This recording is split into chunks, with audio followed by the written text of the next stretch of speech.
सुनो, नबी पाक सल्लल्लाहु ताला अलैहि वसल्लम ने इरशाद फरमाया, शिर्क के बाद जो सबसे बड़ा गुनाह है वो बदकारी है, बेहयाई है। और नबी पाक अलैहिस्सलाम ने फरमाया, कुछ औरतें ऐसी हैं जो लिबास पहन के भी नंगी हैं।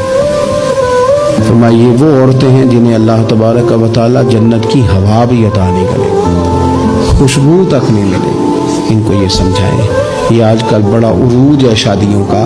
ख़वातीन मेहरबानी करें, अपने ऊपर रहम खाएं, थोड़ा सा ना पर्दे का एहतमाम हो। मैं कोई तनकीद नहीं करता, तंज नहीं करता, क्योंकि हमारी बहनें माएँ बेटियाँ होती हैं, हमने उन्हें समझाना है। इनको ज़रा समझाएं, इनको ये बताएं कि कीमती चीज़ें जो होती हैं वो पर्दों में होती हैं। हमारे घर में 20 तोले सोना पड़ा हो तो हमने कभी नहीं बाहर निकल के बताया कि बड़ा है, क्योंकि कीमती है ना, तो पर्दे में रखा हुआ है, उसकी चाबी का भी हम ख्याल रखते हैं।